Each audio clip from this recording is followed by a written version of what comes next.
And the short, distinguished-looking man looks at me, he says, "Kirt, you've been living for 20 years like a normal person, and I'm gonna snap you out of this thing." I stood up, I said, "Well, can I leave?" And one of his big bodyguards said, "Sit down." Growing up in a very Jewish cultural environment, it never really felt to me that God was a big part of anything. It was much more social. It was that you go to synagogue because you're Jewish, but I don't ever remember God being at the forefront of anything, other than simply going through the liturgy, the memorized portion of the prayers, that was just, once again, part of having a Jewish identity. I was a very committed athlete.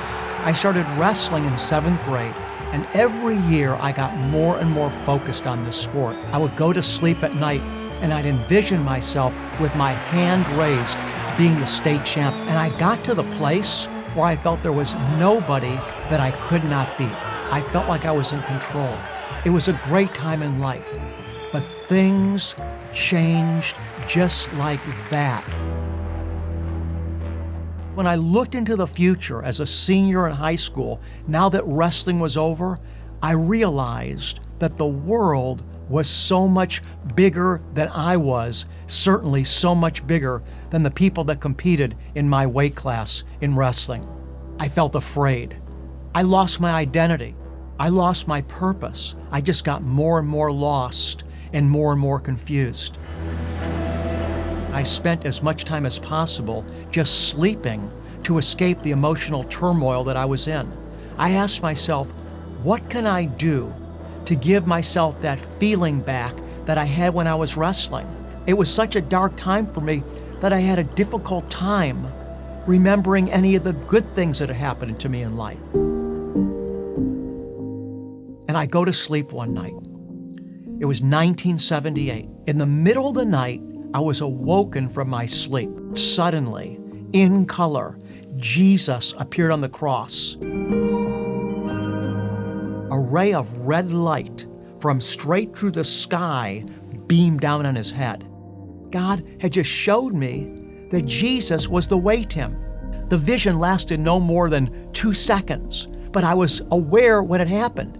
And I was so excited because somehow I knew that something supernatural had just happened to me.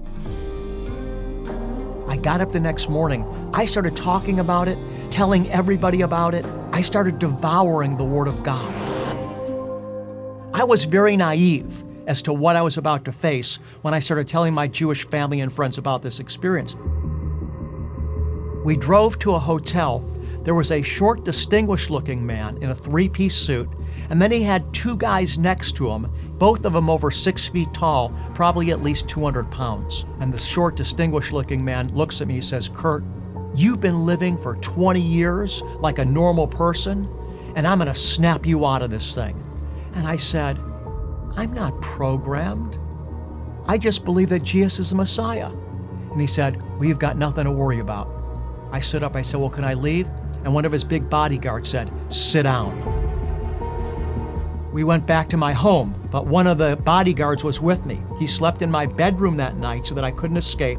And then the next morning, he and I drove to one of their rehabilitation houses in California. It wasn't too long after that. I walk in the home, I see that there's some suitcases standing right at the door. And my dad points out the window to the street, to the parking lot area. He says, "You see that police car out there? We've probated you to the psychiatric ward of Mount Sinai Hospital in Cleveland, Ohio."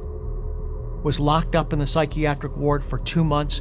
It was one of the worst experiences I've ever had in my life. Every day I would wake up and there was no place to go. You couldn't get out. You were locked in this ward. It was a terrible, terrible experience. After 2 months, I was released. So as a Jewish person, I have been through a lot because of my faith in Jesus, but for me, when I saw the ray of red light in that vision come down on Jesus' head, I knew it was coming from God. I'm so solid in my faith in Jesus, number one, because of the supernatural experiences I've had. Secondly, because I see how the whole Bible is a unified whole and how it all fits together, that going through experiences like the ones that I just described, it never shook my faith. I know that I know. Sure, there's been times that it's like I feel, well, God, where are you? I don't feel you. There's been times that I've got discouraged, but I've never wavered in my faith. See, when I built my life on wrestling, my life was built from the outside in. My life was dependent on something disconnected from myself. But when wrestling ended, I fell apart. Now I'm building my life on something that's from the inside out. Jesus said He had come to give life and to give it more abundantly, that He is the way, the truth, and the life. I've been on this track now for 40 years, and I can't wait to meet Him face to face. God has a reward for everyone that will choose to follow Him.